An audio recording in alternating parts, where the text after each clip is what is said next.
To formally introduce tonight's speakers, I'd like to invite Clinical Associate Professor of Theater Arts, Neno Pervan, to offer a formal introduction. Can you please help me welcome Neno Pervan? Thanks, it's not about me. No applause. Thank you very much. So, to officially open the event, we'll start with the bios of our wonderful friends and colleagues. Andrea's bio. Andrea Odinov is a clinical associate professor of voice and speech at Loyola Marymount University and a professional voice, speech, and dialect coach who has coached at over a dozen theaters in Los Angeles. She's a certified lead trainer of Fitzmaurice voice work, holds an MFA from UC Irvine, and is a member of Actors Equity Association, Screen Actors Guild AFTRA, and VASTA, which is Voice and Speech Trainers Association.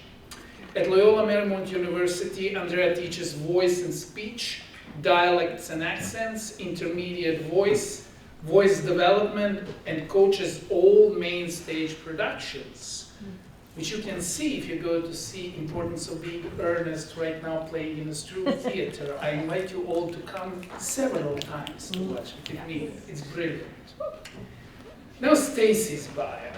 Stacey Cabaj. Now, I'm going to stop here for a second because there are certain rumors regarding Stacey's last name. So it's said that her students sometimes know her as Professor Cabaj or Cabaj, which is not true. And to remove that doubt, Stacey's last name actually rhymes with rabbi. So Stacey Cabaj is a Canadian-American actress and an associate professor of performance and pedagogy. At LMU, she is the chair of theater arts and has previously served as the director of the MFA Performance Pedagogy program and a faculty fellow of Mission and Identity. These are their bios, very short ones. They are much longer in truth.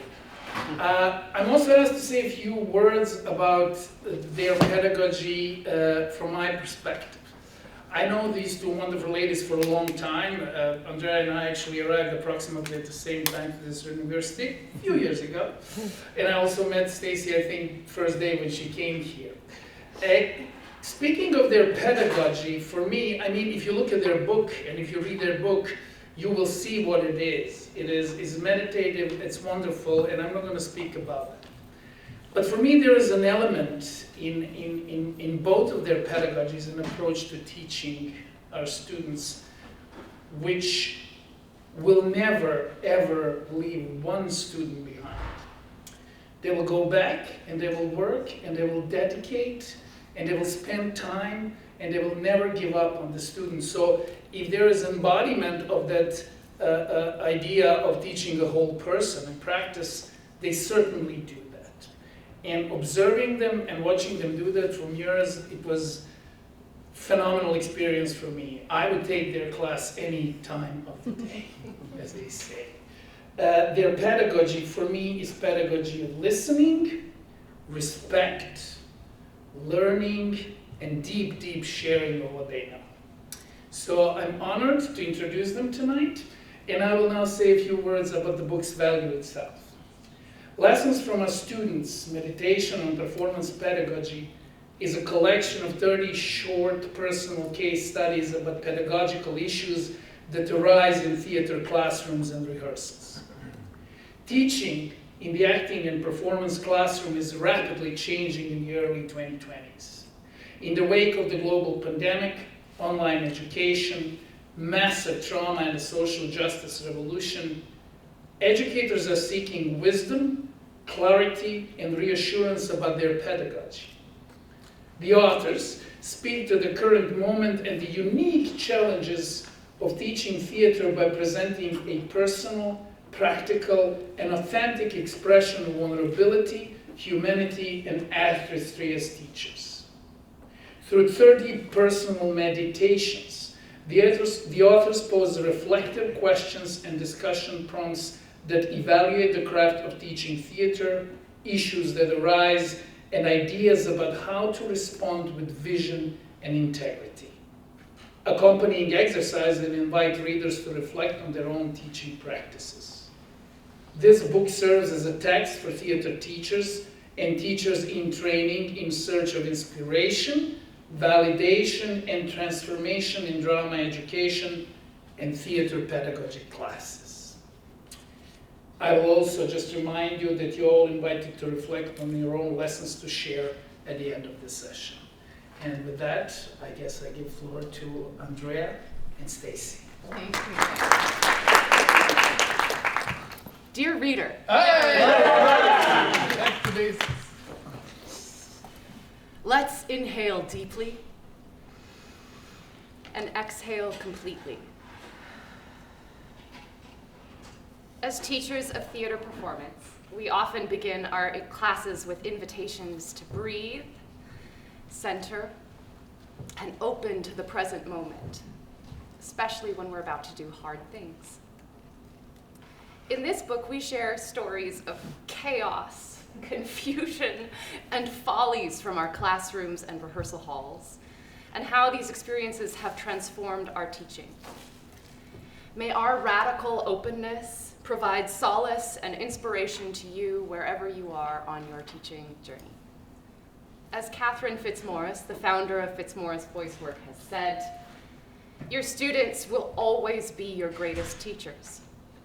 So, in classes, office hours, and rehearsals, we apprentice ourselves to our students' wisdom. What follows is a collection, hi Ronnie, of some of their lessons, a journey that will unfold in 3 movements: inhalation, exhalation, transformation. Inhalation. By breathing in, we are inspired. Here you'll find 10 formative lessons about content essentialism, purpose and ritual, questioning power structures, ungrading, and evaluations. Exhalation. Through breathing out, we are expressed. Here you'll find 10 illustrative stories about humanity in the classrooms, including embodiment and consent, digital learning, failure, fear, and self-actualization. Transformation. In holding space, we are transformed. Here you'll find 10 threshold moments where we explore equity and empowerment, trauma, trust, and transformation. This book is meant to be a hopeful, helpful, and healing peek into our teaching journals. First up are a few quick tips for our journey. There are 30 lessons followed by reflective questions or meditative practices. If you're reading this with others, for example, in a drama education or theater pedagogy class, you could focus on 1 or 2 lessons each week of the semester. We use the word meditation to describe the act of contemplation or reflection through which wisdom may arise. These meditative questions and practices we offer are ones that you might sit with, journal with, or discuss in a class or with a colleague. Throughout this book, you will find pictures, not that one, but you'll find images of trees, mountains, walking paths, and water. For us, and I should say Andrea is the creator of these images, and I'm so grateful. For us, these are visual metaphors as well as invitations to pause and process. To honor the privacy of our students, most lessons do not include identifying information, and where necessary, we use signifying pseudonyms and pronouns. We have intentionally created a thin book with thick pages. Please write in it, doodle in it. Sorry to the library, but this one you can write in, and make it yours. We would love to hear about your teaching transformations, which you can share with us at Lessons from Our Students and # Lessons from Our Students on most of the socials. I should tell you, there is a table in the back with books that we will sign if you want them, and we're just delighted to feel part of the library and part of its collection. So if you're interested, paperbacks on the table in the back. There are also some fidget rocks if you need them. There are meditative question handouts on the table which accompany each of the chapters that we'll be reading today. It's going to be, hopefully, a beautiful hour together. Shall we begin? Yes. Yay. May this be of benefit. There's always one. Over the years of teaching at various institutions, conservatories, and studios, I've often said with a sigh, there's always one. There's always that one student who triggers me, or worse, affects the group dynamics so negatively that if they're not in attendance one day, I can feel the energy in the room shift. I feel this today as deeply as I did in my earliest days of teaching. But what I didn't know then that I do know now is that this one is the student who came to teach me about myself. I've met these student teachers in various forms, and the following is a sampling. As you read, or in this case hear, this partial list of potentials, notice if anything comes up for you, an image, a breath, or a sensation. The one who is always late, and sometimes loudly late, makes every noise possible until seated. The one who asks questions before you've completed a sentence. The one who answers all the questions before anyone else. The one who won't engage with you or with classmates. The one who will engage with their phone, a lot. The one who is an expert because they already learned everything from their acting coach. The one who pulls focus. The one with all the jokes, the one with all the charm, the one who doesn't know why they're there and or doesn't want to be there, the one who reminds you of someone you don't like, the one who reminds you of yourself. What could each one of these student teachers teach you? Not just about your pedagogy, but about you. Confession.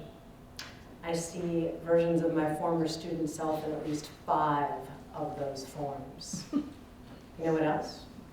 Sometimes they come back.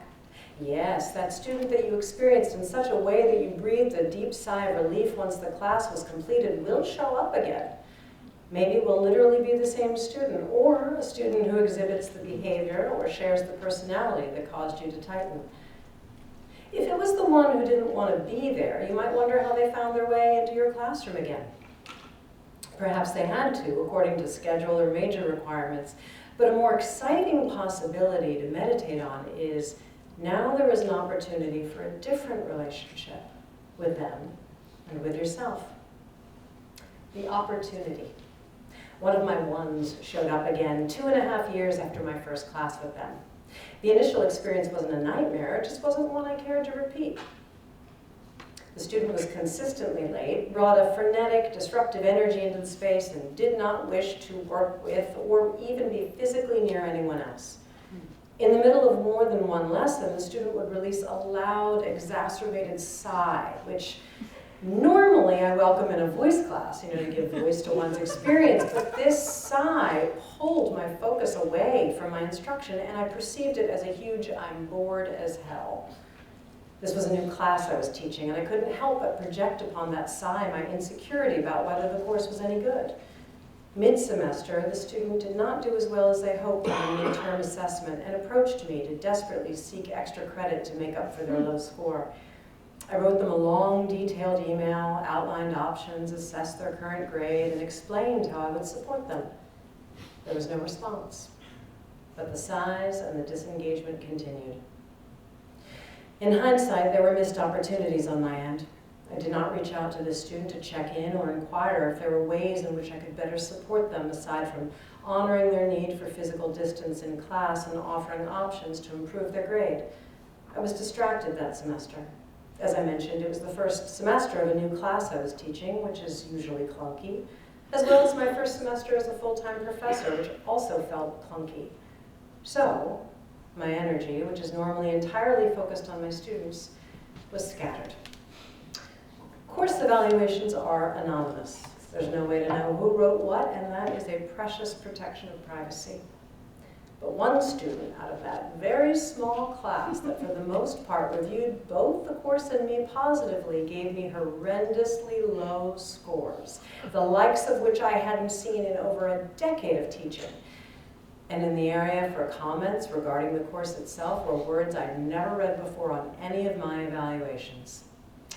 This shit sucks. I will never know who felt that way, of course, but I immediately suspected it was the one. I think I also just decided it was them based upon nothing but my anxiety and shame. I felt confusion and failure, recalled that everyone, including and especially the one, bid me a cheerful thank you and goodbye at the end of each class. No one seemed that miserable. I felt sucker punched. I never wanted to teach that student again, even if they weren't the one who wrote those words. Not an enlightened or mature thought, I admit. My defenses up, my armor on. 2.5 years later, there they were on my roster. And when I saw their name, I made a sound that I can't phonetically transcribe. They enrolled this time in a class that I feared they would label more sucky shit, a logical next level of suckitude from the previous introductory course. My mind raced through scenarios of how they were going to react to what can be a very intense class for the willing, let alone the very guarded. I breathed, barely. That semester in this more advanced class, they were still them, but something had changed in both of us. My energy was more focused, and since presence is a component of my curriculum, I made a conscious decision to be here now with this student, to teach the student in front of me and not to react to whom I perceived them to be in the past. I noticed they were more engaged, willing, and open than before, even though this was during the COVID pandemic and we were still online in our Zoom rectangles. Perhaps online learning alleviated the discomfort of physical proximity to classmates and allowed more space for the students' growth. At one point in the semester, they began to experience several traumatic personal events in addition to the trauma we were all already undergoing during 2020 through 2021. I immediately reached out this time, and this reach was met with their reach. They confided in me about what they were trying to manage, and it was not easy everyday stuff. This information shed light on past behavior, and I began to understand more about them. I asked if they had both university and professional support, which they did, and we talked about how we could integrate the coursework with what was occurring in their life. And one day, I received a heartfelt email about how my initial inquiry meant to them, and how the communication grew and improved between us. I learned to let this student be who they were, and that who they were had nothing to do with me. They mostly needed to work asynchronously for a better part of the semester, and they did indeed work. Their needs were different from my other students, and I learned more about how equity is not special treatment, and even if it were, some students need that too. At the end of the semester, we met virtually to discuss their grade, what they learned, and their challenges, and I remarked about how much they had grown since that first class 2.5 years ago. They said, "I never want to be my 19-year-old self again." I laughed and said, "Neither do I." At the end of the conversation, we shared a breath, and since this was their final semester of college, and graduation was next. In-person graduation had been postponed until the end of the summer, and it was to be held at a large stadium as a combined graduation ceremony for both the classes of 2020 and 2021, instead of our usual intimate ceremony on campus. They said, "I want to find all the people who are important to me in that giant stadium, and you're one of them, so I hope I can find you and take a picture of us." I said, "Absolutely," with a heartfelt smile, and we ended our meeting. I wept with gratitude for this second chance, this chance to be more observant, more present, and more active in checking in with my students, as well as a chance to forgive my former self for not having done so the first time the student was in my class. I wept at the beauty of growth, maturity, and a sense of completion. I wept with joy and absolute wonder at how this student showed up again, and that what I initially feared ultimately felt so freeing. I think I learned this lesson, but we'll see, because the student will show up in different form. The good news is I'll be in different form as well, and will welcome each variation of the one as the one who gives you the gift of growth.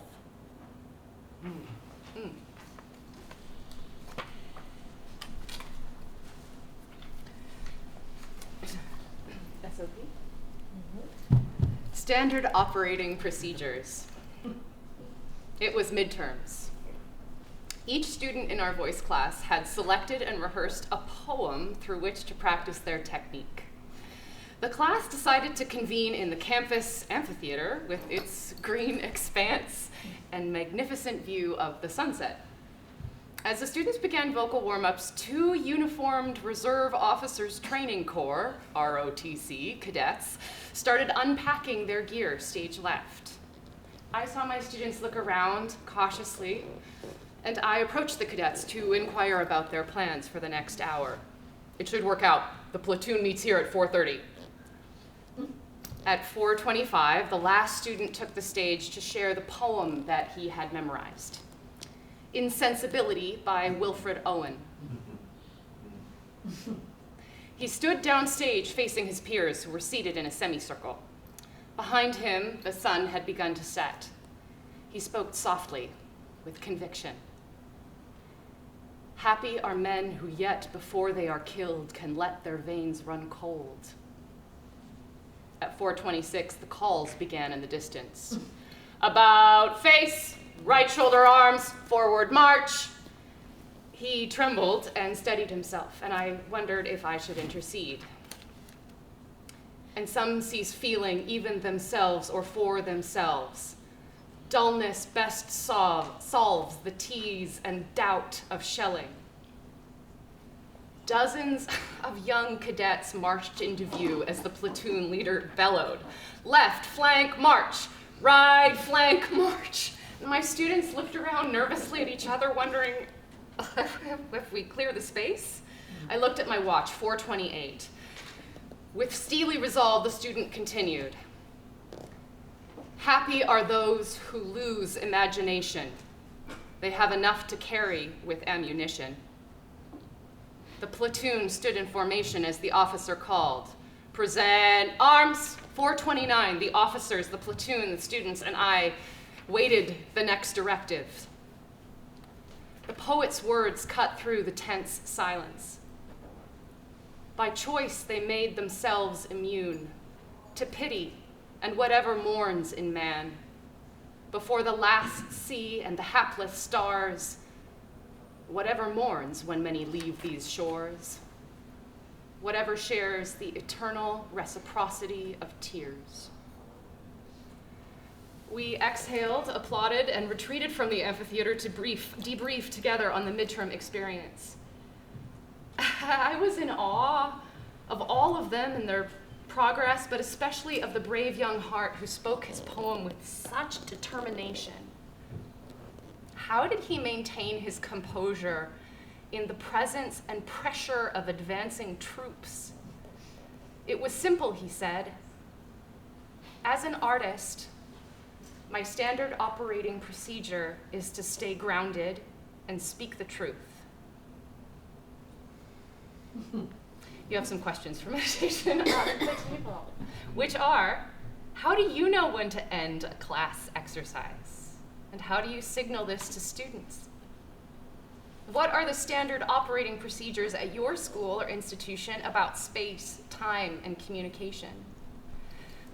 What are the standard operating procedures in your classroom to speak in discussion, to leave the room, to submit assignments, etc.? And how do you establish these through directives or consensus? Your turn. And on that sheet are all the meditation questions for this. Yes, I forgot to mention the ones for the last one. Moving on. To grade or to ungrade? I would rather sleep on a bag of books than grade performance-based classes. But in an academic institution, that's part of the job. A grade must be submitted for each of my very individual students with very individual levels of experience, skill, and that absurdly subjective and loaded word talent. To do so, I need an assessment process that avoided subjectivity, and I consulted with colleagues who generously shared their grading structures, feeling that this would ensure a structure that was both university and student approved. It looked something like this. Attendance, participation, and progress, insert point value. Quizzes or written assignments, insert point value. Midterm, insert point value. Final, insert point value. Students seemed to accept this format as routinely as I created it. We were all used to historical grading language such as getting a grade and giving a grade, no matter how much I had reinforced that grades are earned, not given. But in truth, wasn't I doing the giving here? I mean, I was dictating a point value to assess their education. I never liked it, sitting with a calculator at the end of the semester, feeling sick about why 83 points was a B minus, but 84 points was a B, and wishing that they had only been absent twice instead of 3 times, but I did it. No one challenged their grade, and I didn't challenge my methods. Wash, rinse, repeat, until I taught online during the 2020 pandemic. Everything had to change, lifestyle and learning. How could I assign a point value to attendance when some of my students were in radically different time zones or their Wi-Fi connection was so unstable that even if they could log on to class, they would be disconnected within minutes? Participation points seemed to lose their value as students in general became more reticent within their rectangles, especially if their home environment was chaotic. I had to rethink course objectives, content, and ultimately assessment, not to dumb things down or make an A easy to achieve, as academic critics who never worked a day in academia might say, but to make education more meaningful and effective. Performance classes are not as easily quantifiable as subjects such as math, where one either solves the problem or one doesn't.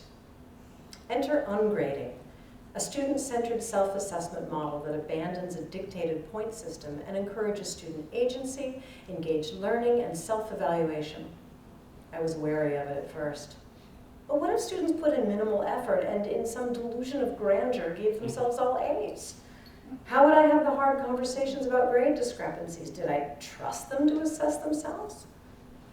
In speaking with colleagues who were also experimenting with ungrading and yielding positive outcomes, I decided to try it out using the following language. Your self-reflection and evaluation give you more agency over your learning process. It's an opportunity for your own standards, your own reflection, and your own educational journey. You won't have to wonder where you stand with your grade or why 83 points is a different letter grade than 84. And if you can evaluate your own work, then the value of your work can't be dictated by others. So if, according to the university, an A equals superior, a B equals good, a C equals satisfactory, a D equals poor, and F equals failure, then what constitutes their superior or highest quality work in terms of attendance, participation, engagement, and written work? How would their highest quality of work differ from work that is good or satisfactory? Does highest quality equal perfect? What did those letters and their descriptions mean to them? The syllabus outlined the available instructional methods and learning materials, and I noted that I would be tracking their work, offering feedback when appropriate.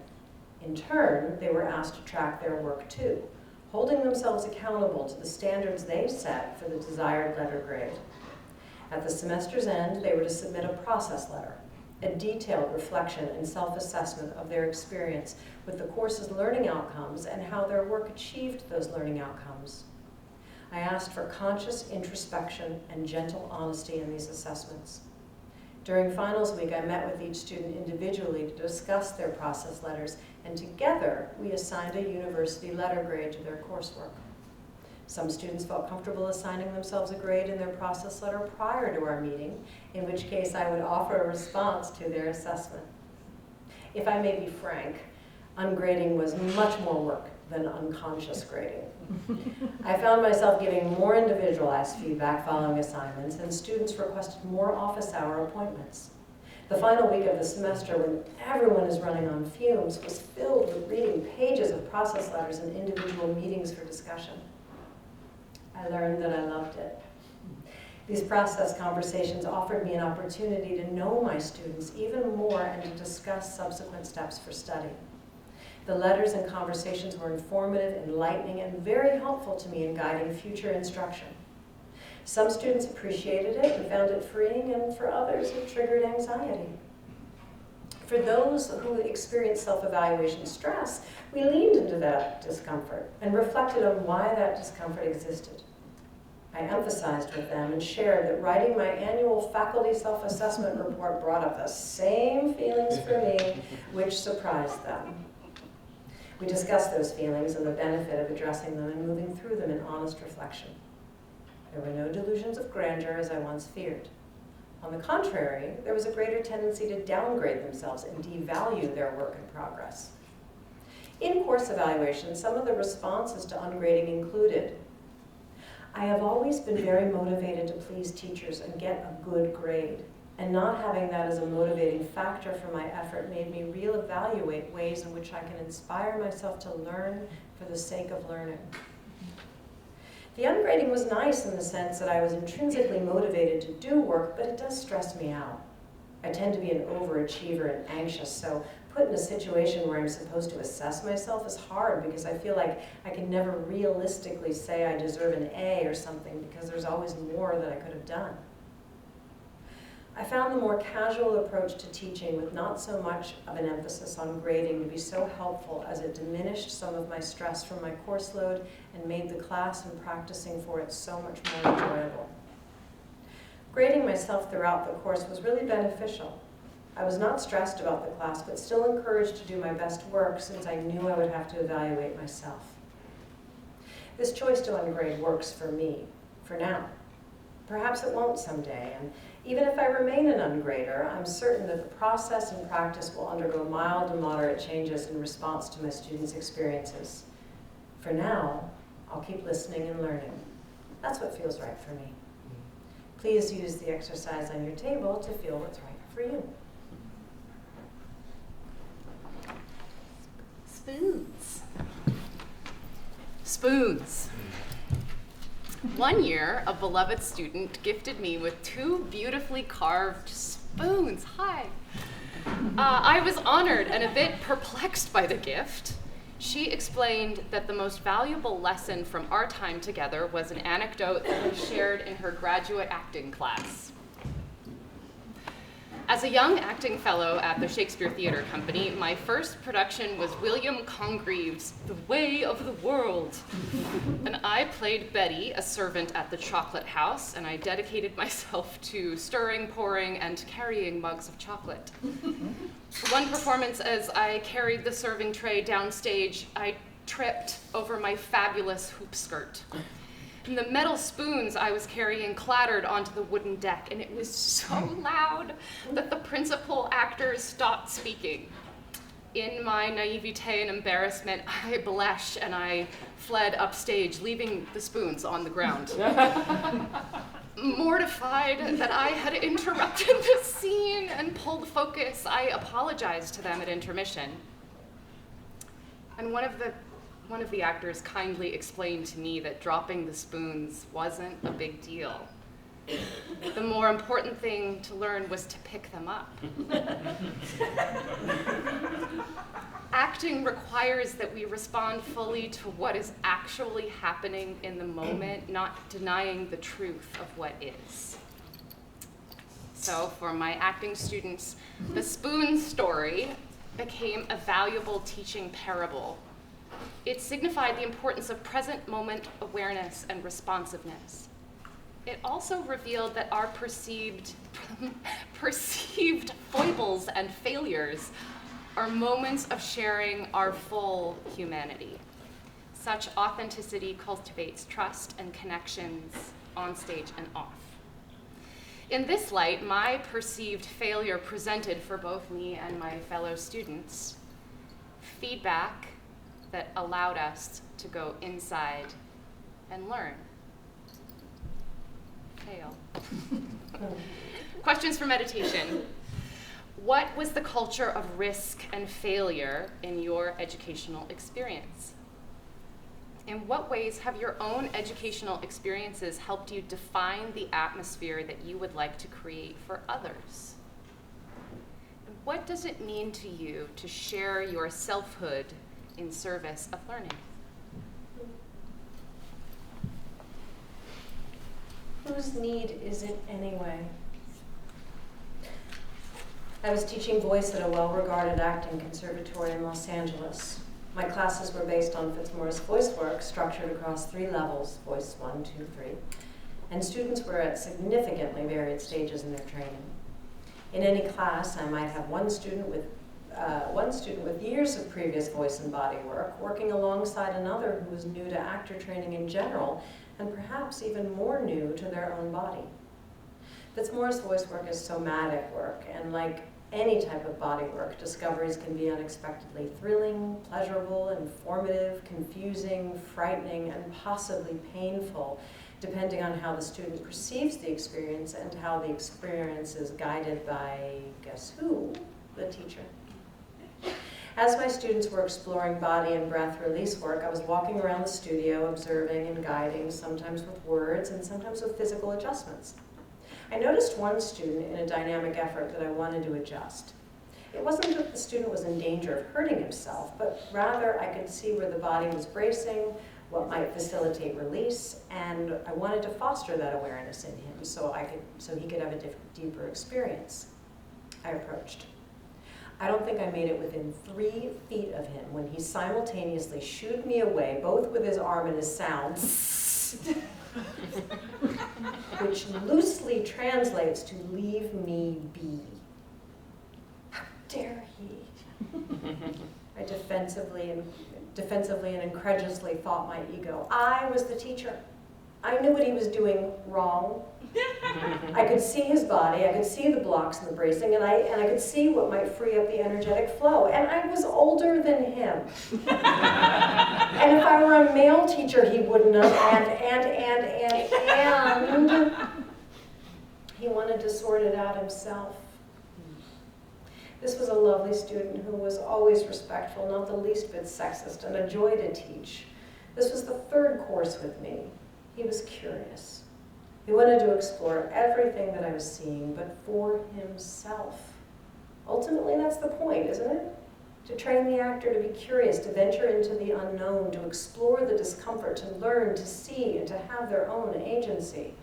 To take our pedagogy and make it meaningful and useful to them, because eventually, the teacher and student must let the other go. At that time, thankfully, it took a split second for me to recognize my ego's reaction and find that sweet space between reaction and response. I remembered my purpose as a teacher and genuinely appreciated the uncensored expression of desired self-sufficiency. After the release work, when students were invited to share any observations or raise questions, he communicated his experience, and I did too. There was no hard feelings. There was no battle for control. We even laughed about the spontaneous sound he made to shoo me away. He taught me. In that moment with him, I realized the following lesson.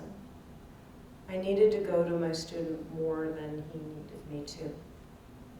Perhaps I needed to feel like I was doing something. Perhaps I needed control. Perhaps I needed validation for what I saw and intuited. This was not a new lesson for me in theory. During my Fitzmaurice Voice Work Teacher Certification Program, I specifically remember one of my brilliant teachers addressing this very topic. We were to consider whether in a particular moment the student needed us or did we need the student. We explored the difference between being with a student in presence and curiosity as opposed to being with a student and looking for things to fix without regard for the student's experience.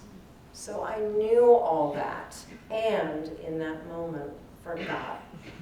Thank goodness for our students who remind us, if we let them. My mind traveled up beyond the classroom. At that time, I was a church choir singer, and during rehearsal, one of the students with physical challenges fell. The other singers, out of love and concern, rushed to her aid and surrounded her. Recalling my experience with my student, I asked her, "What do you need right now?" To which she firmly replied, "I need a minute and some space," so that she could help herself up again. The well-intended group returned to their seats, but some did look at me as though I were a monster who did just what Jesus certainly wouldn't do.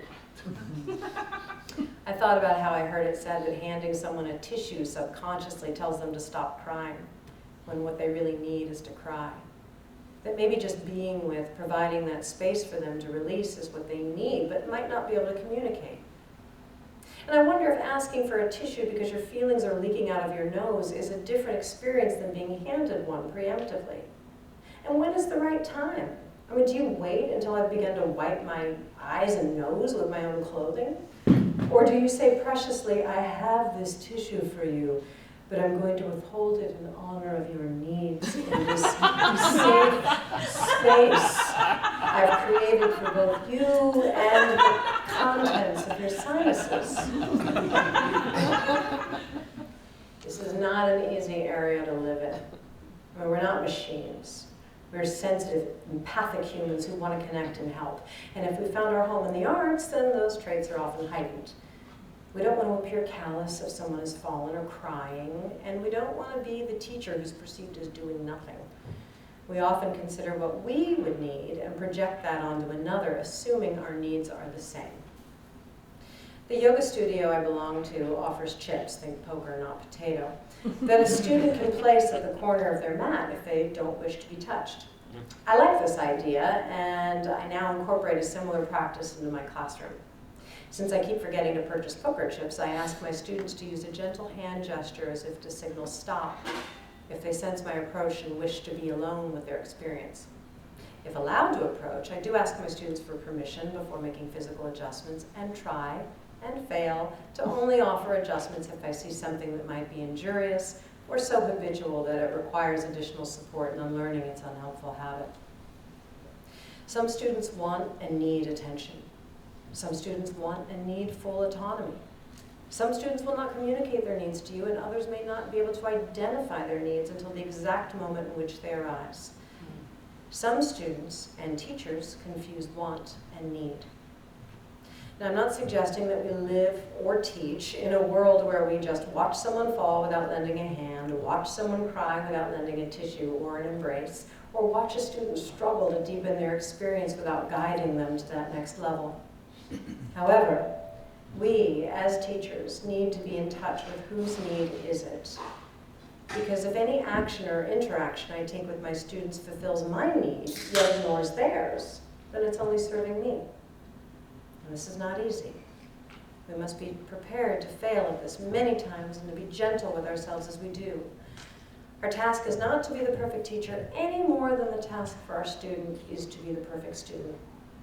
In fact, the desire to be the perfect student is what will contribute to a student directly avoiding their own needs to be compliant. As a beloved teacher of mine said, if a student tries to please me, I can't teach them.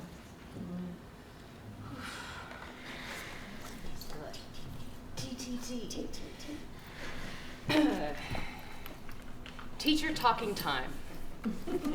Student. I can always tell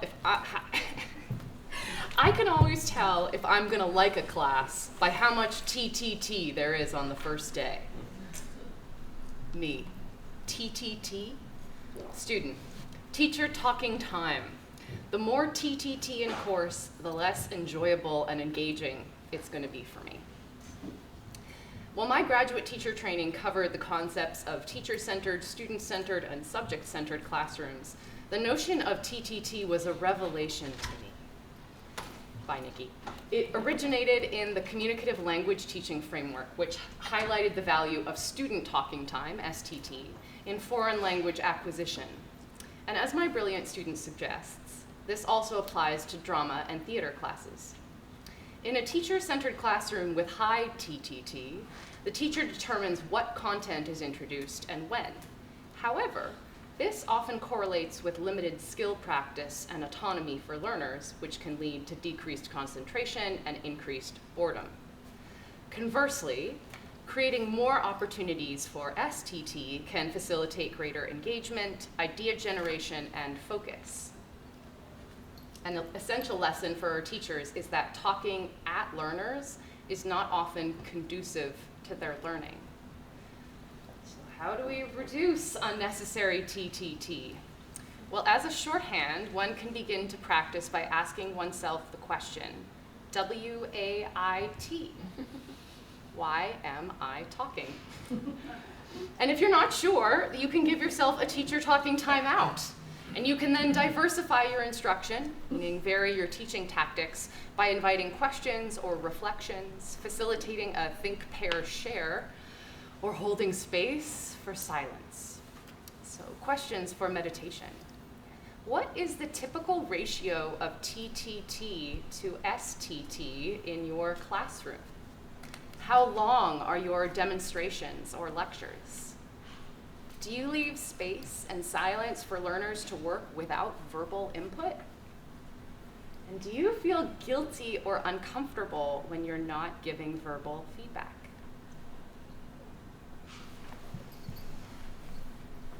When the teacher is not all right. Student, is Andrea okay? Administrator, she's going through a lot right now. Student, oh, why is she taking it out on us?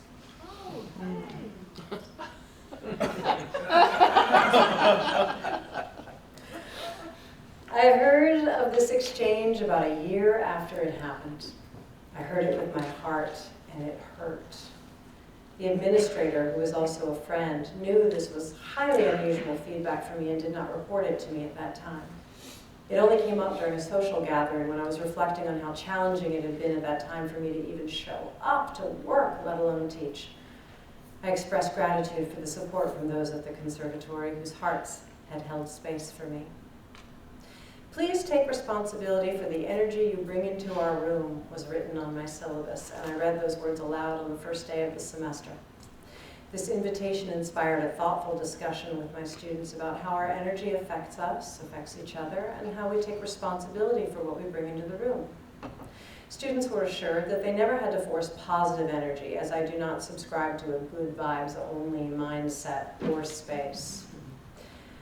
Instead, it was a request to be aware of one's energy, name it, if possible, own it, and not misdirect it at anyone. Heads nodded, chests lifted, and smiles emerged. We breathed in agreement. Each class that semester began with a check-in and a space for announcements, questions, or anything anyone needed to give voice to. One day, a student offered that they were feeling really negative and that they had experienced a bad morning, and in honor of our agreement, they wanted to say that out loud. It was lovely to witness. Their classmates held space without giving the student advice or trying to change their experience. The student remarked at the end of the class how their energy had shifted, and they no longer felt as they had 2 hours ago. And they appreciated that experience. I fully understood in theory that the agreement applied to me as well. I thought I took responsibility for my energy, but for the first time in my life, I didn't quite know what I felt. I felt everything and nothing, everywhere and nowhere, and tried to act and perform what later revealed itself to be a rather unconvincing role. There was chaos at home, sleepless nights and stressful days of constant groundlessness. Using my voice to teach temporarily quieted my own inner voice, which desperately tried to solve my problems from every conceivable angle. Nothing worked. Nothing felt safe. Nothing was in my control. Living in the city of angels, whose residents all travel in cars all at the same time, I was usually grateful for my 10-minute commute to this school. But on those tough mornings, I needed a longer scene change from where I had been to where I was going. I knew I wasn't ready to be with and guide other humans any more than I was ready to be with and guide myself. I dragged the self up the stairs to my classroom. At home, I didn't have control, so I sought it in the classroom. I perceived tardiness and lack of attendance as personal disrespect and lack of commitment. I perceived lack of lesson retention as being unheard and unvalued. I perceived that what I experienced in my personal life was mirrored by my professional life. I perceived everything as truth, and I responded at times harshly to those truths. And then I felt guilty, because do no harm is a part of the Hippocratic Oath that I believe educators should swear by too. I tried to compensate. I breathed a lot. I arrived at my room early and meditated. I greeted my students with a forced smile and tried to focus on them. They asked me how I was, but I lied. I didn't want my problems to be their problems, and I didn't want my problems to be real in the first place, which they would be if I gave them voice. I didn't want them to know that I cried moments before they arrived. During the 2 30-minute breaks I had in my 6-hour teaching day, instead of giving my body the food and rest it needed, I sent texts and made phone calls in need of information which might sort out my personal life and somehow create momentary ease, at least enough to buoy me through the next class. At that time, I really didn't know what I needed, and I really didn't know how to ask for it. Why didn't I just take a sick day? Sometimes I did. But I didn't want to make a habit of it for practical, professional, and personal reasons. Power through had been my mentality to avoid the guilt that would have come with failing to show up. My mind made a choice and my body chose differently. I'm normally the type of person who maybe catches a cold once a year, but at that time I caught 2 cold-like things in 2 months. Fortunately, like everything in life, and even life itself, that chapter of my story was temporary. Eventually I breathed again and began to heal. The next semester felt different. I was no longer sleepless or groundless, and my energy was focused and revitalized. I was able to be responsible for my energy, and I could be present with my students. My previous preconceptions about being disrespected, unheard, and unvalued were gone. It was time to play again. Class is much more positive this semester, said a returning student after class. It was very sweetly said, sincerely, and yet I felt the sting of shame. God, I've been found out. I took a shuddered breath and confessed that I had been going through a lot last semester and apologized for how it affected the class. They looked at me sympathetically and said, well, sometimes students don't help. We can be annoying.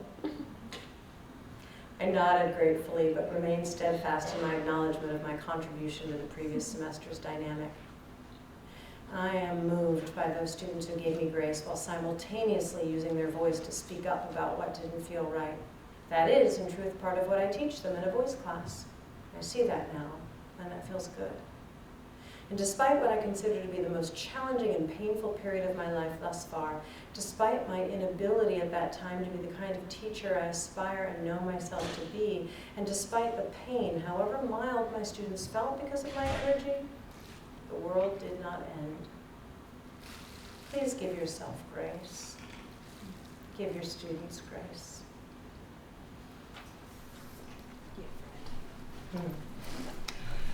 Perennial questions. Some classroom questions have clear, simple, and easy answers. Hi, Kendra. Others benefit from a pause for discernment. So, imagine that you're teaching a class and your students ask you some of these perennial questions. Just pause and notice what thoughts and feelings arise. Consider your possible reply and the factors in your decision making. 1. Is attendance mandatory? 2. How do I get an A in your class? 3. Can the class have your phone number? 4. How long does the assignment have to be? 5. Can I talk about God in here? 6. What's the right answer? 7. Do I have what it takes to make it? Number 8. Will you come and see our show? Number 9. Did you like it? Was it good? Was I good? And number 10. What's wrong with me?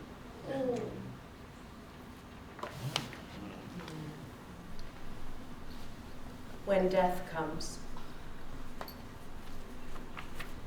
ready? I missed it. She was the most outgoing, dedicated, and joyful student. Complete and utter shock at opening the university email. It is with sad something or other that her name, jaw drop, keen. The day after, arrived at campus, hugs, are you okay? Crying and holding. They all knew. Lesson plan pivot. No books, we're not doing any of that today. We sit in a circle. They look to me for answers. They look to the floor for grounding. They just saw her the other day. Social media had no hints until it was deleted, and she was gone. One student breaks the silence with, "Can I go?" I nod, and out the door they go to process alone. Different needs. A need to continue and a need to stop.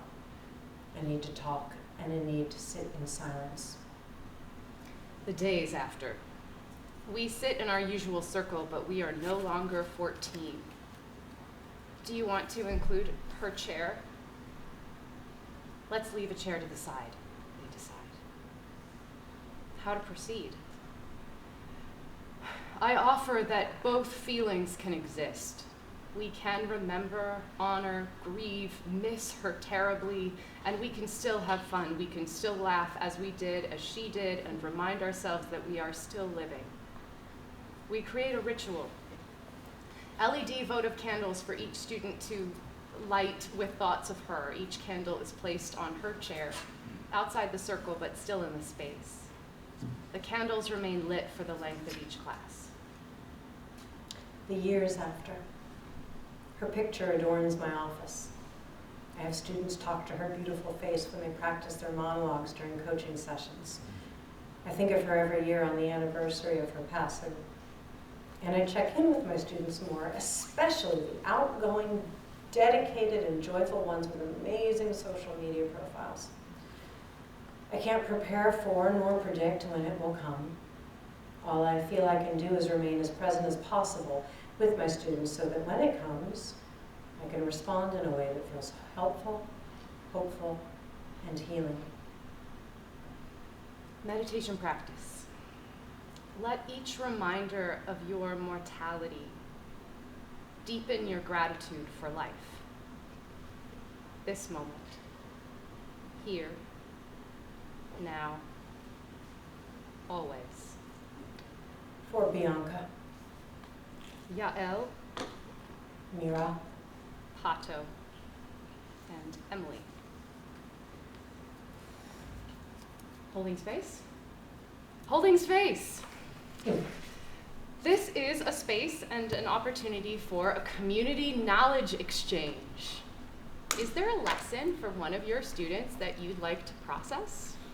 Here is a template to construct your own lesson for your students to discuss with your classmates, trusted colleagues, or the authors. To honor your students' privacy, it's a good idea to remove any of their personally identifiable information. And again, our hashtag and link is #FromOurStudents at Lessons from Our Students. So here's the template.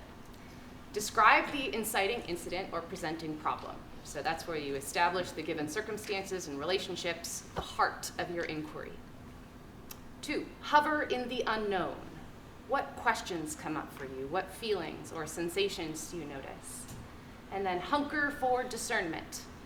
What are the possible courses of action? Is there a mantra or a meditation practice from the book to explore?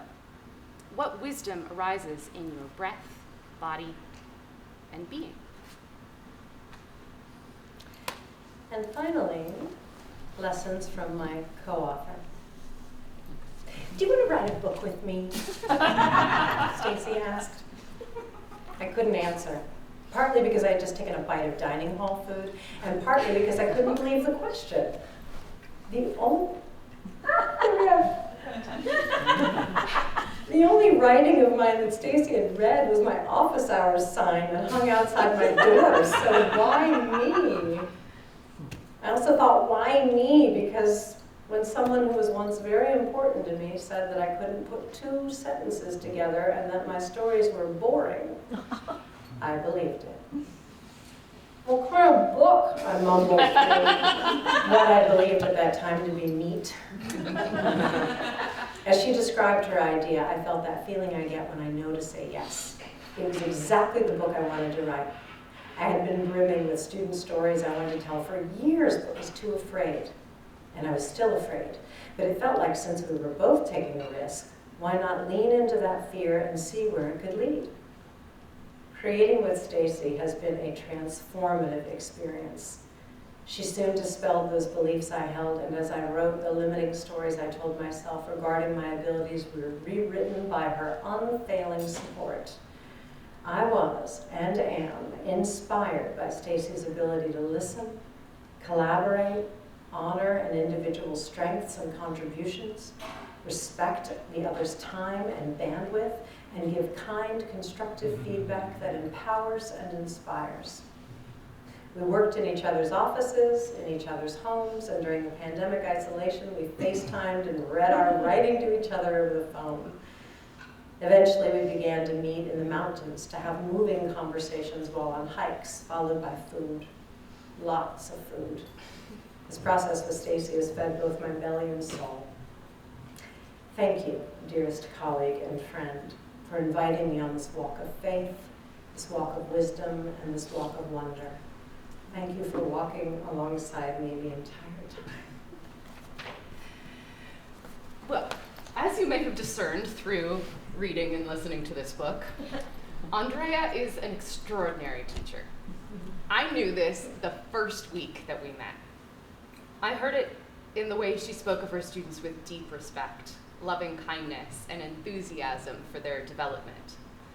I felt it from my office across the hall, also known as Vibration Alley, where she would vocally coach our students and elicit in their instruments unprecedented power, freedom, and expressivity. The students would often emerge from those sessions with shining eyes, beaming with newfound confidence. In Andrea's wholehearted presence, her students become more of themselves. And while she is humble about her pedagogical prowess, I knew that she had much to teach her colleagues as well. So for the last, 8 years? 8 years. We have debriefed after countless classes and faculty meetings. Along the way, we have launched a graduate program, survived pandemic pedagogy, and worked on countless productions. Our triumphs and many tribulations would become the basis of this book. Through Andrea's patience and encouragement, I eventually found my voice as a first-time author. And for her marble jar friendship, brilliance, and inspiration, I will always be grateful.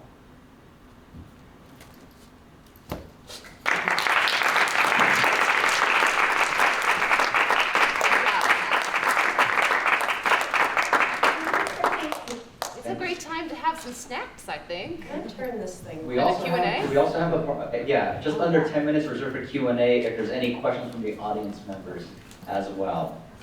Okay, up to about 10 minutes. Megan. What's the story that didn't Oh, and I'll kindly remind everybody, we are video recording the event, so we ask that you use a microphone. What is the story that you wish made it in that didn't make it into the book? Oh, I have to think on that. I'm still liked. Do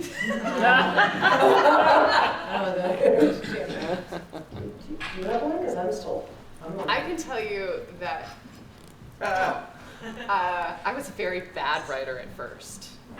So I'd heard about the shitty first draft. But I had to learn it for real, that you really have to do that first. And the very shitty first draft that I sent to our publishers was an exploration of the teacher's inner monologue.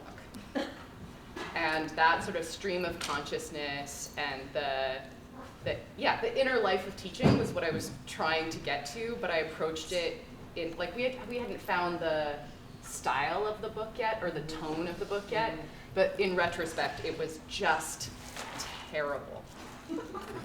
I didn't know how to write yet, and I still just know a little bit. But it made me much more tenderhearted for students who are trying to write things in new forms. Yeah, so coming back to Beginner's Mind was really helpful to me, and no one else should ever read that first draft. Yeah, anything for you? No, I'm just thinking of, like, there are things happening this semester that I wish I could put in. There are students with unique teaching opportunities that are offering unique teaching opportunities because they're very different than students I've had before. So, yeah, I think that's it. We do have a part two. We would like to do. We've been collecting stories, and it's called Lessons from Our Colleagues. Oh, God. From the chair years. Please do not identify. attribution. Thank you. But we are. I'm fine. And Paul. No, that's too much. It's too much. Megan's cute. as a byproduct of working on this book, Andrea also developed a musical to delight us. Oh.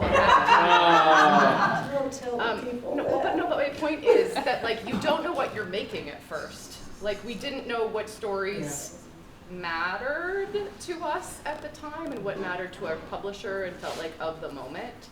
And it's endless. And so that's why we wanted to make it a replicable format for other people to use in other settings. To say like, we're all humbled by the not knowing, and you write 30 lessons down and then the next year there are 30 different lessons. Yeah, and to not stop laughing about it is the best strategy that we have.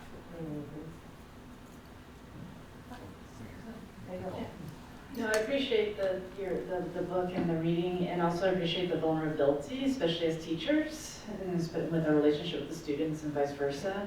So my question is very simple, and you alluded to it, but it'd be nice if you could expand upon it. What propelled you to do the book? Because you surprised your colleague to do the book. What propelled you to wanting to write the book? Thank you for that question. So I arrived to interview, and I remember the first day we met, and Mark, I remember the first day we met, when I arrived to interview to be a person who would collaborate to help build what is now our MFA Performance Pedagogy program. It's in its 7th year, and I'm really grateful for all of my colleagues in the room that work on this program.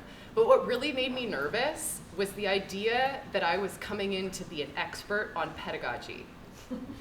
Like, I have run pedagogy programs before, I have a degree in it, but I felt like it was a cognitive fallacy to come in with all of the answers and to teach this new environment and community of people what I think are best practices.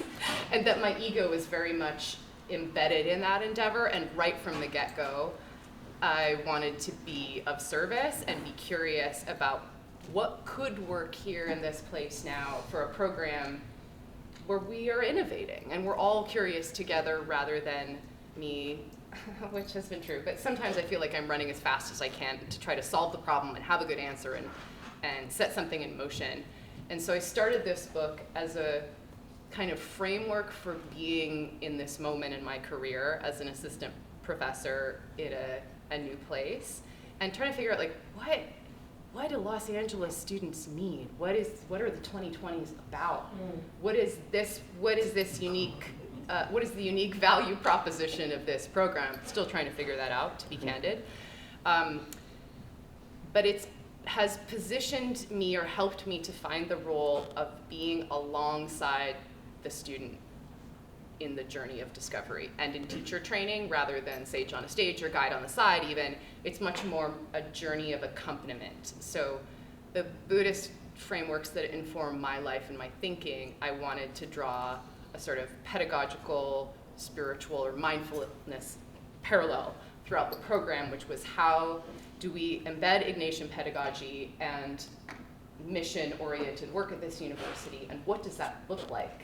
And so I was trying to language it and trying to find models from lots of pedagogical theorists, and this was the closest to my heart that I could find language for, to say, not, we are a program grounded in free air and whoever else, but to be able to offer a core text that says, this is who I am as a teacher in this moment, this is, my heart's on the menu.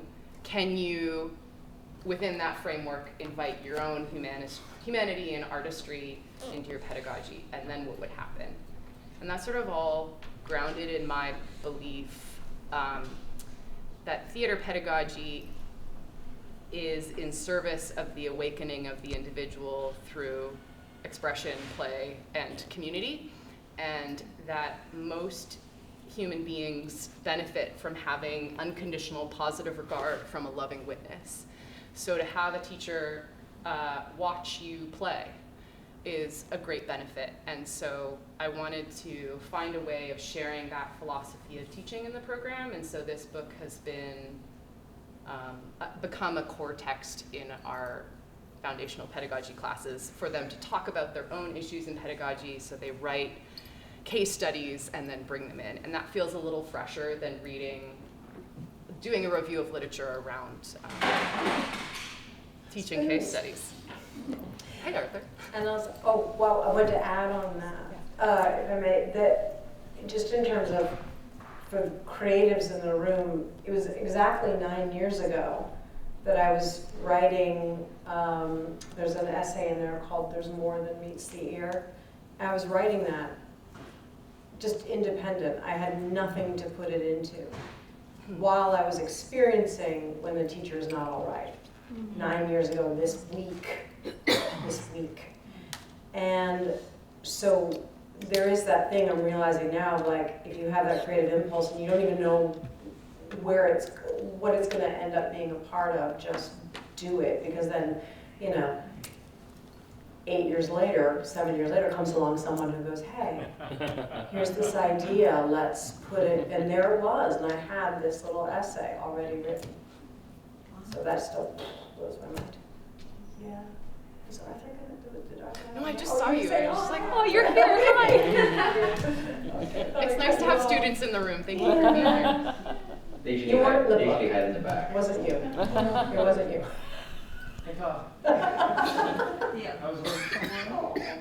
And we have time for one more question. Oh, where? Way back there.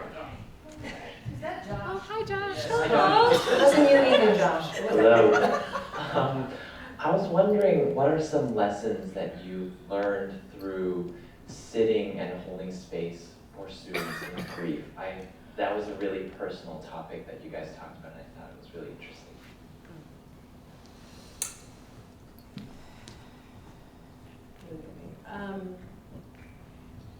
I don't know if it's so much a lesson, but a reminder that, look, it's never easy, right? It's not death and grieving. It doesn't get better with age. But I do remember, and I witness with college-age students that it's more new, and it definitely is more unexpected.